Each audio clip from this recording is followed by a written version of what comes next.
Hey guys, welcome back to Maelstrom Gaming Studios. I'm Craig, and today we are going to dive into the Tyranid Stratagems in the new 9th edition Codex.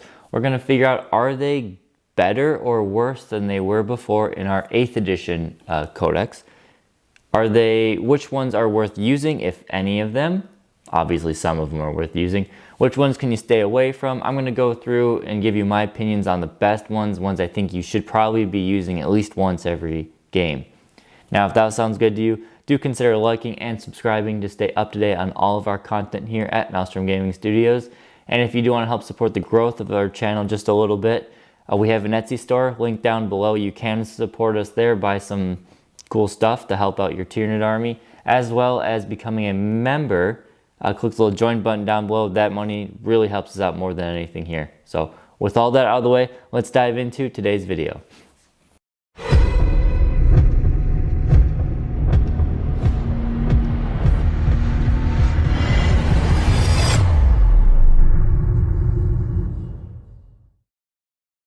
So like I said, we're going to go over the best stratagems in each phase. I have gone through all of them extensively, and I've kind of picked out 2, 3 for each phase that I think are generally worth using. Very all-purpose ones. A lot of the stratagems in the Codex, I will say, are very niche. They are very, very niche, where it only applies to 1 or 2 units, and it only applies of those 2 units to very certain situations. So I've gone through and picked out some of the best ones, maybe some tactics to use with them, and we'll dive into all of those. I've kind of given them a rating, and I said some key strategies, and we'll wrap it all up in a conclusion. So let's first start off with the pre-game strats that we have. We have 3 of them. Depending on your high fleet, you may only have 2. The new rare feed enhancements is the one where you can give a non-warlord character a warlord trait. This is awesome, and because it's a 9th edition Codex, it's now cheaper. Compared to like the old relic ones. Now it's just 1 command point per one you can do. So the ones I definitely look to doing are synaptic tendrils and direct guidance. Synaptic tendrils, if you're taking a neurothrope, which you should be, you should use almost every time. That could be your base warlord trait. But now another one I think is really good is direct guidance, especially on some of your core units. If you're bringing big blocks of warriors, or if you're bringing a lot of Carnifexes, Raveners, some of those units will benefit greatly from having direct guidance put on them. And even some units, I found that either the Hive Tyrant or the Tyranid Prime are the best options for direct guidance because they are already handing out a buff to a unit. They can hand out basically 2 buffs at once with that, or they can go in different directions. Hive Predator is exactly the same, except it's for relics, and the 2 relics, I could say 3 relics that I think are very good: the Resonance Barb, the Maw Claws of Thyrax on some of your Flyrants or your Foot Tyrants, and I also think the Reaper of the Blood Axe is also a great option. It's just up to you whether you would like more attacks, more consistent attacks, or you would like the less attacks but more mortal wound potential from the Reaper. But you're obviously, if again, taking a neurothrope, you'll probably want to take the Resonance Barb every time. Now, if you want to take multiple Flyrants, you have options to kit them both out, or other characters you see fit. Maybe you want to take the Relic Venom Cannon, Heavy Venom Cannon for the Hive Tyrant, the Shard Gullet, I believe. But yeah, options there, and I'm glad we have it, and it's only 1 or 2 CP for 1 or 2 extra relics. The final one, if you're playing Jormungandr, we have Buried in Weight. It is 1 CP. I'm ranking this one only a B, and I'll explain that. So allows you to set up 3 units in Deep Strike. You don't need a pod, you don't need a Trigon. They just pop up 9 inches away. You determine this in your reserve steps. You don't have to declare them before you know your opponent and see what your opponent is bringing, vice versa. Some key units I think would be great for this are the Pyrovores. Getting 3 units, or a unit of 3 Pyrovores up in the front line so they can do their flamer damage would be great. Another unit that I think could be pretty good is if you want to deep strike your Maleceptor. You don't have to pay the points ahead of time to bring him in a pod, but if you see that your opponent you're going up has a lot of heavy gunline units, maybe you pay the CP to drop them in reserves. Otherwise, combat units, You could use it for warriors. You could use it for foot hive tyrants if you really want. The reason I only gave it a B is because I feel like it goes against Jormungandr's trait overall. Their other high fleet adaptation trait, their fixed one, is that you have to be, 12 inches away or 18 inches away to get bonuses to cover saves, even if you're standing out in the open. But if you're deep striking 9 inches away, unless you're doing a combat threat or an alpha strike, you're not going to be benefiting from that portion of your trait. So I get Jormungandr. It's all about you got your back range sneaky stuff and your pop-up sneaky shock assault type unit. So it makes sense. I just feel like gameplay wise it kind of counteracts. So I'm only giving it a B, but I do like the utility of it. All right, now we'll go over the command phase stratagems and the start of the turn strat. We only have 3 total out of these, so we'll talk about all of them. Quickly, rapid regeneration heals D3 wounds on not just a monster, but any model that has obviously more than 1 wound. So you can do it on simple warriors or raveners, or you can do it on your big monsters. One trick I have found to make it more effective is if you have a monster with enraged reserves. I personally like to give that to my Maleceptor. You use this and you basically get double the effect when it comes to the bracket potential. So now if you have Maleceptor on 2 wounds and you want to get him up to the next bracket, if he has enraged reserves, before that you'd roll, a D3, and on a 2 he would get up to the middle bracket. Now if you roll a 2, he gets up to the top bracket. So you're basically getting double bang for your buck in terms of effectiveness. Yes, he's only at the 4 wounds, but his damage will go up more. So something to consider. It is pretty niche, but in the right situations it could be key if you have the command points to spend. Endless Swarm is a similar thing for our swarmy units, our gaunts basically. It's good to keep your gaunts going. It lets you heal D3 plus 3 back to the squad. You can never go over your squad limit that you started with at the beginning of the game. But there are some tricks you can do with this in order to manipulate your movement. It's a lot like the Necrons and their reanimation protocols. So we heal D3 plus 3. You have to bring them back. You can't bring them back in engagement range, but you can bring them back anywhere as long as they maintain coherency. So you could have a big block of them, and you could put, 1, 2, 3, 4, 5, 6, and now you've gained, 4, probably 4 inches of movement up the board, and that's in the command phase. So then you get to move, and you're already that much farther along. So, or maybe you want to toll over to an objective. You can pull them that way. Now you're on the objective. Maybe then you can reach to do an action somewhere. Very sneaky. I would look at it definitely as not so much, oh, I lost a few models in my Hormagaunt squad, let's bring them back. More as, ooh, I need to gain, 3 extra inches in order to pull off this action. Let's use this to get models back to gain those 3 inches instead. So that's how I look at it. Much more utility, more than just survivability in my eyes. But that's how that one goes. And finally, a start of the battle turn strat. Synaptic Legacy is 1 CP. If your Warlord is on the battlefield, you can use a Synaptic Imperative from a unit that has already died throughout the past of the game. You cannot use the same one twice. Still, all those rules still apply. But it's say, you had a unit of Zone Thropes and your opponent deep struck in, caught you off guard, and wiped them off the board before it could use them. Now for 1 CP, as long as your Warlord's still alive, you can use that and all the effects still happen as normal. So I think that's a good one. It could also be good with your Maleceptor. A lot of your opponents, as long as they have any knowledge of the new Tyranid Codex, even a little bit, they'll know the Maleceptor is probably priority target number 1. So they're going to be probably killing that thing off before you can use its Synaptic Imperative.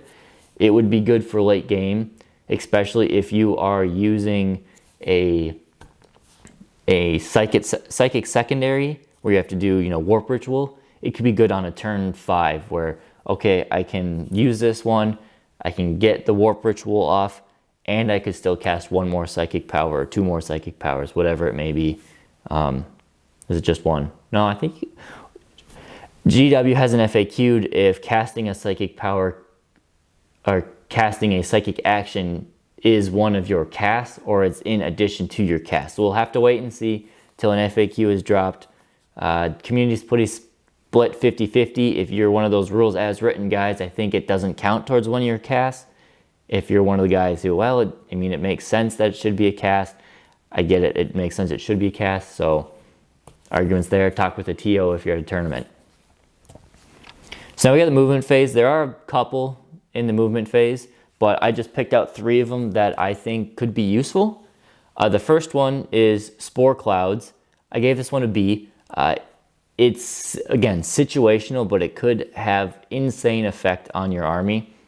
So you select a Sporecaster unit, and they must, in the movement phase, they have to remain stationary, but you get to add 6 inches to all of their aura abilities until the next command phase. So the 2 Sporecaster units, unless I totally missed one, was the Venomthrope and the Toxicrin.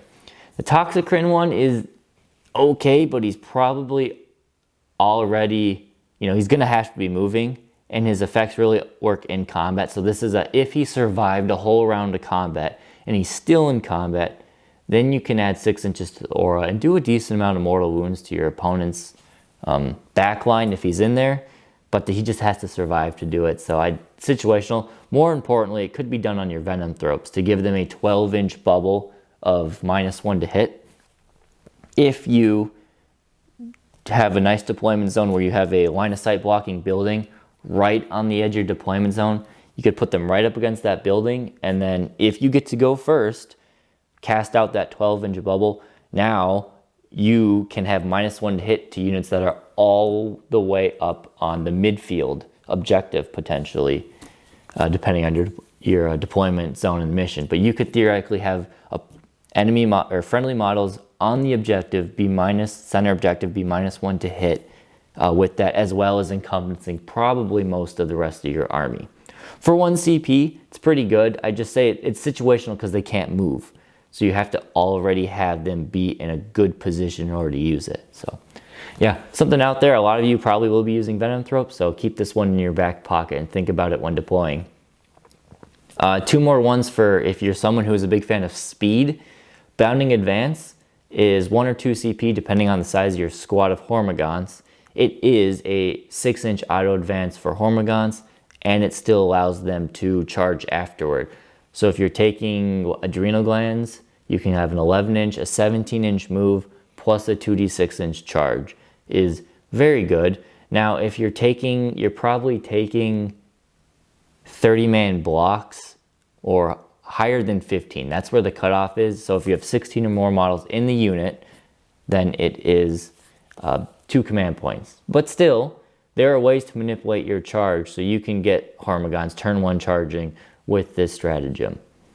Another one that I like even more as a Kraken player primarily, obviously I want to try out all of the Hive fleets, but as a Kraken player primarily, Opportunistic Advance is their Hive fleet specific stratagem, and I love it. I use it almost every single turn when I'm playing as Kraken.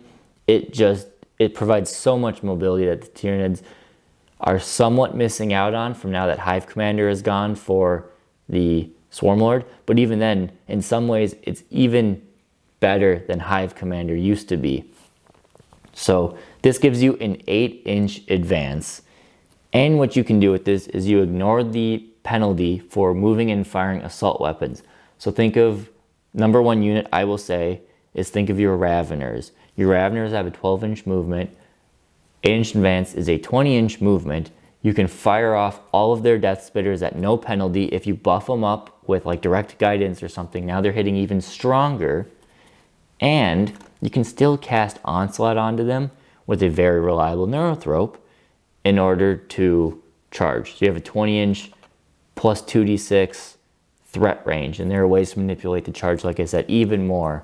You could put this on warriors if you got to zip your warriors off to a key objective. Maybe if you want to sit them in the midfield or sit them on maybe go for an engage objective and still deliver a nice punch. And a great thing, it is only 1 CP no matter the squad. So you put it on a 70-point unit of Termagants or an 80-point unit of Gargoyles to move them 20 inches, or you put them on a 270-point unit of Raveners to move them 20 inches. The only thing I'll say is that you got to make sure when you are yeeting your fast units like that, that they will go out of synapse range and synaptic link or imperative range very quick. So when you're building your army, think about having something like Flying Hive Tyrants, Harpies with synaptic enhancement. Parasite and Mortrex might be a sneaky option for some Kraken players just to keep up with the speed of your army. Love that one. Psychic Phase strats, these ones have not changed. I just picked 2 of them that you will probably be using very regularly. Synaptic Channeling, one Psyker knows all the powers on the table. I say it's very situational because with your Synaptic Link abilities in the Psychic Phase, you rarely will need one Psyker that is over here to need to know the powers of a Psyker that's way over here. I think it comes down to Psychic Scream and Neuroparasite are the only ones where that would be an issue, but all your buffs, if you're playing with your chaining properly, you shouldn't need to have your powers anywhere else. You should just be able to chain them around the board. So situational, but for 1 CP, if you really need to get a power off that someone else knows, it's not bad. Power of the Hive Mind will be one that's probably used at least once or twice every game for you, especially if you're bringing a Maleceptor. Just lets you cast an additional power. So that Maleceptor and his big bonus mortal wound damage, yeah, it's an extra power for 1 CP. 1 CP to potentially equal an extra 3 to 6 mortal wounds is a great option. Could also use it on the Zoanthropes too. And the Neurothrope. All your Psychers, obviously. Now the Shooting Phase strats. These ones, out of all of the sections compared to 8th edition, this one is probably the most toned down. Going through a lot of the strats, most of them are very situational, tied to key or specific units with specific weapon options, and I don't feel like they allow you to deliver that much more of a punch for what you have to pay for them. But there are 2 of them that I think are going to be very commonly used, and we'll start with the first one, which is Shard Lure. It is 1 CP, and I give this an A+ strat. So when a Synapse unit scores a hit in the shooting phase, any unit that charges that unit gets 3d6 pick 2 when rolling for a charge. Now it specifically says in the strat that if that unit is one of the targets. So again, you can use this to multi-assault, pick 2 units that are roughly the same, and you can, gamble on having 3d6, and if you want to pay a CP, 3d6 re-rolling to get some extra long charges out there. It is important, you do have to plan ahead because this is in the shooting phase. As soon as you score that hit, you have to spend the command point saying, all right, this is going to be my marked target for charging purposes. So I think as long as you know what you're doing and you can think ahead a little bit, this is one of the most powerful stratagems if you're playing a combat style Tyranid force. Some units I think that are going to be key for getting this one off. Your warriors are going to be big. They're going to be huge. Just, all you have to do is dedicate 1 Death Spitter, or if it's long range, dedicate your Venom Cannon to targeting a key unit that needs to be charged. And as long as they hit, which they should be hitting on 3s, you should probably get the hit in. Don't have to wound, don't have to damage, and that's good for you. Another one I think that is going to be very powerful is the Synaptic Enhancement on the Harpy, because the Harpy has the 2 Venom Cannons. Obviously that's shooting tanks, but it also has a Stinger Salvo, which is an 8-shot, strength 5, AP -1, 1 damage cannon. And 8 shots is plenty to guarantee a hit. And with the Harpy, it's so fast that it can move up and shoot targets that are hiding behind line of sight from the rest of your units. So I think a Synaptic Enhanced Harpy is very good with this stratagem. Also a Tervigon, just because it's got 8 shots.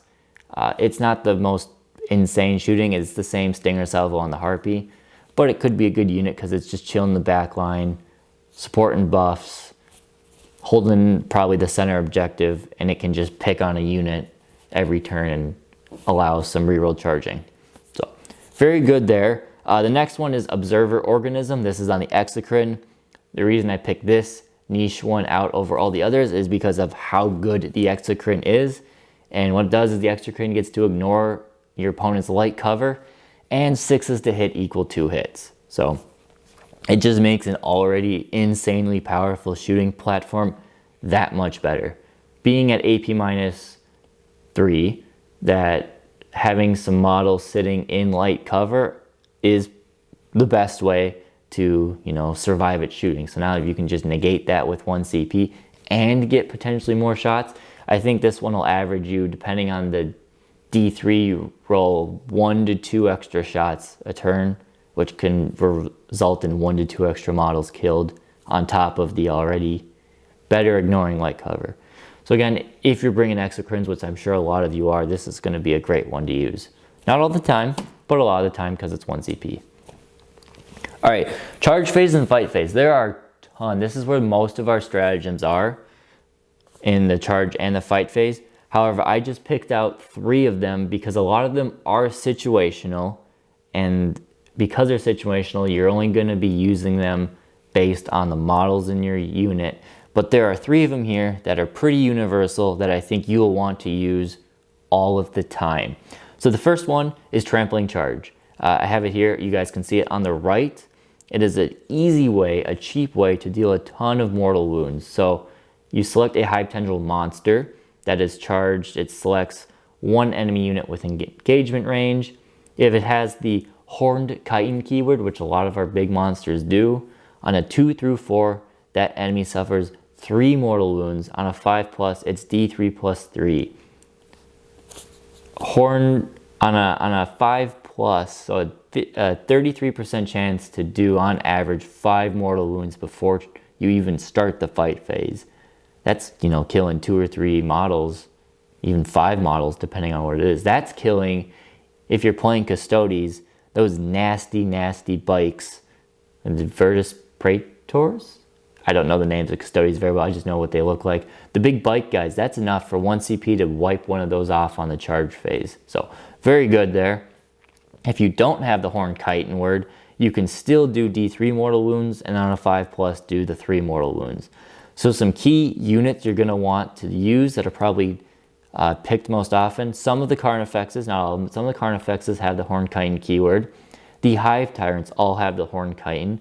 So you could pair this charging strat along with the Reaper of a Bloodarax and potentially do upwards of 10 mortal wounds a turn in the fight phase and then in the charge phase, on top of all of the damage already coming in. So that'll allow your Hive Tyrants to pretty much wipe out some big units before even stacking on damage. Another one that will catch some people off guard is that the Maleceptor technically has a Horned Chitin, which means, you know, he's in there. People are, oh, he's a big brain bug, he can't do anything combat. For 1 CP, this dude can charge in and potentially do an additional 5 mortal wounds on top of all of the other crazy strats or crazy mortal wounds he just did in the psychic phase. He's not a terrible slouch in combat, but he's not insane. So yeah, I think that's a great one, and you probably want to be using it all the time, especially on your Hive Tyrants. Another one, kind of tailing on to the same conversation we just had, Voracious Appetite for 1 CP, reroll all wound rolls on monsters. This is identical to what it was in the 8th edition Codex. It was my most used stratagem, and I think just for guaranteeing damage outright, this is awesome. Definitely use it on your Hive Tyrant. If you're taking the Reaper of a Bloodarax and not the Maw Claws, pay 1 CP for this, and then you just get to reroll all of your hits, or wounds, sorry. So easy one. Could also use it on Swarmlord. That's a great target because he has such a high volume of attacks. Some other ones could be your Screamer Killer, Carnifexes. Again, high volume of attacks. You want to reroll as much of those as possible. Trigon Primes, and Molochs would be your other key targets.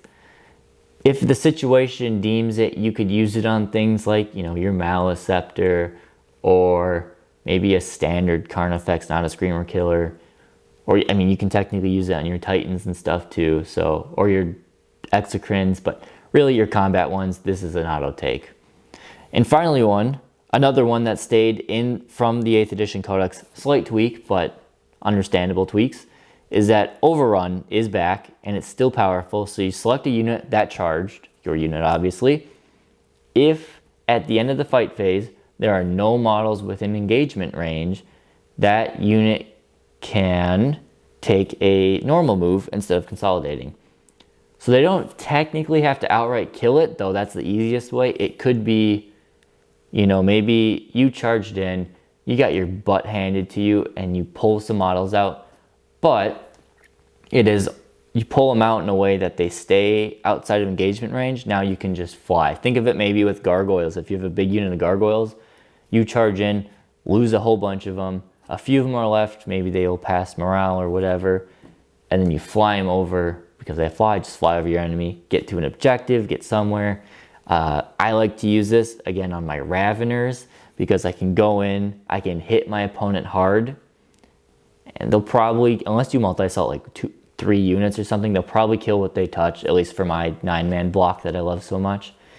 And then I can either zip them out to an objective, or basically surround another squad, or I can pull them back into my defensive buffs. I can get back in Synapse range, I could get back to my Venom Throat bubble, I could, you know, stay within range of some other things. Again, your buffs come in the command phase, you want to make sure you are in range of your bonuses on your Hive Tyrants and your Primes and things like that in order to keep models like that going. So, overrun, great stratagem for utility. And then we have a few defensive strats. These were taken from various places past 8th edition stuff.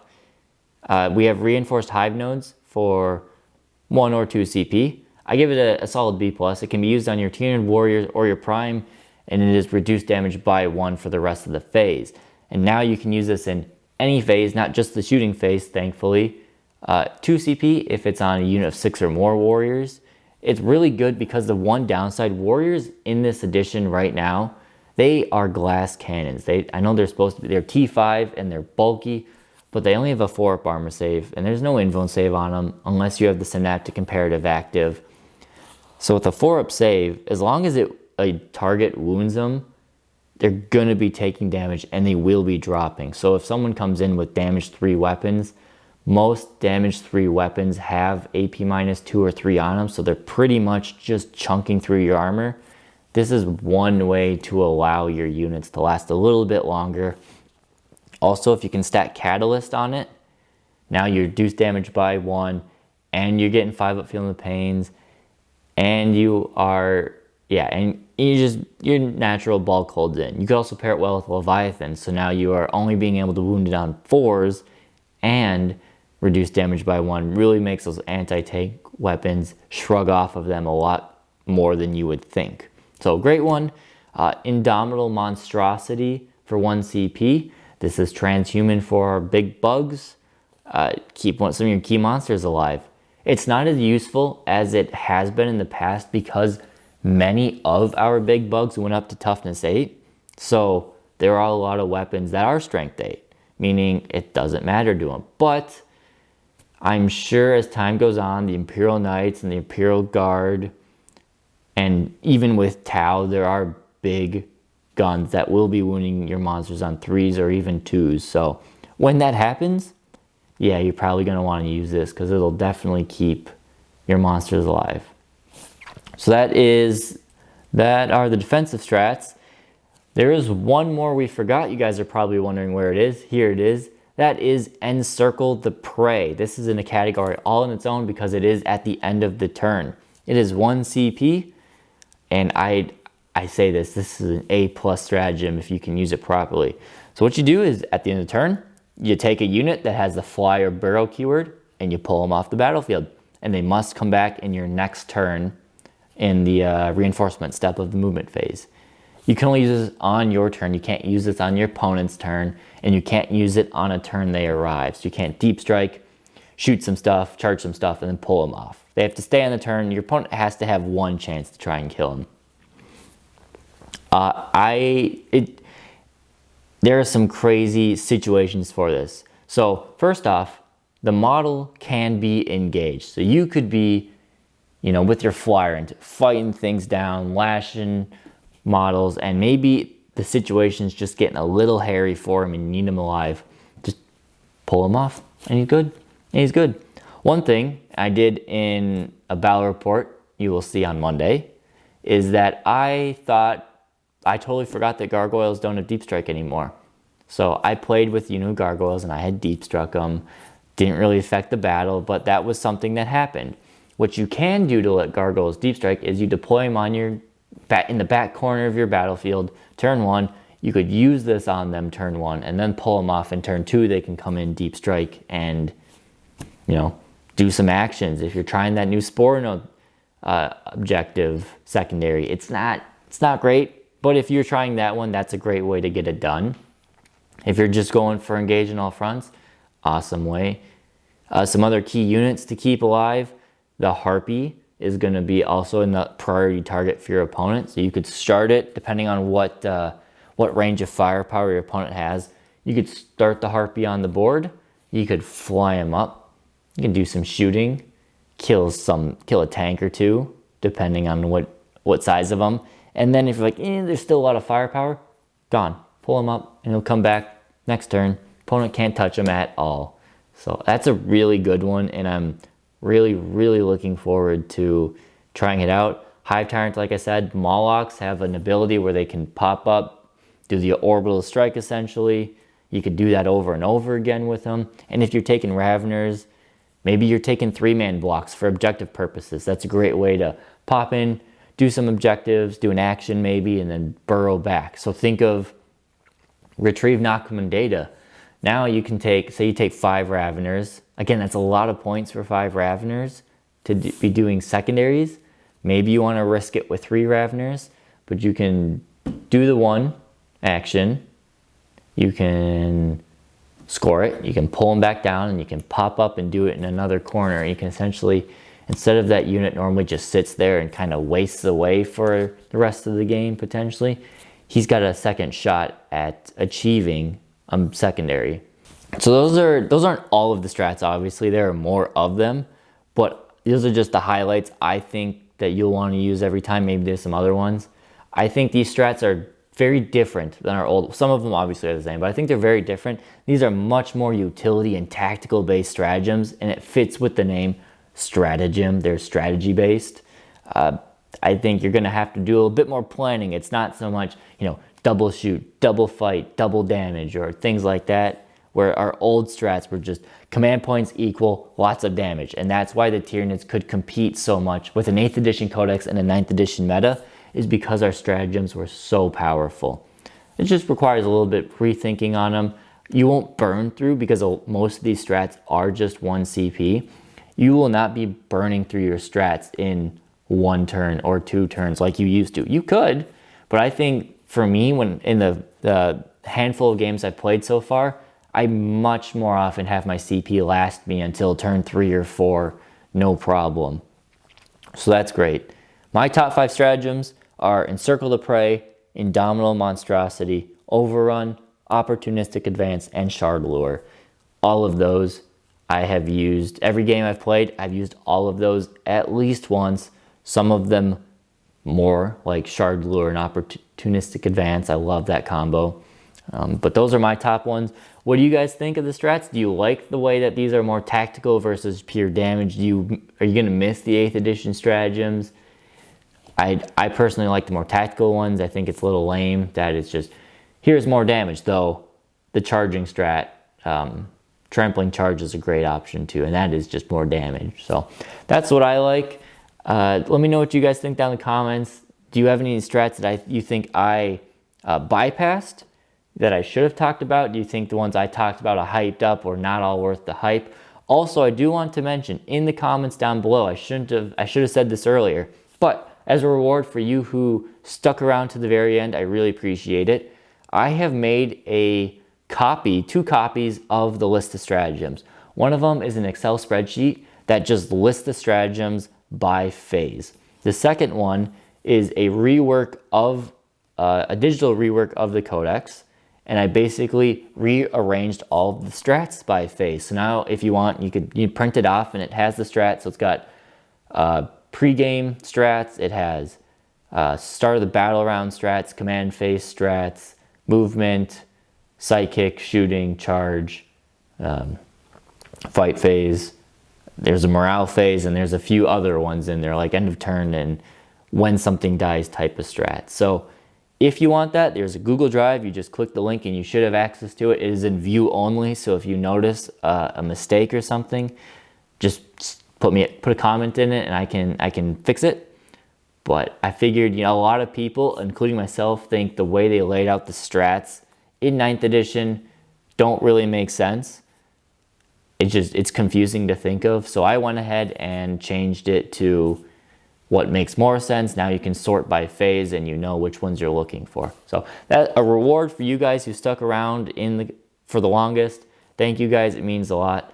And that's all I've got for today. So have a great weekend and we'll catch you next time here at Maelstrom Gaming Studios.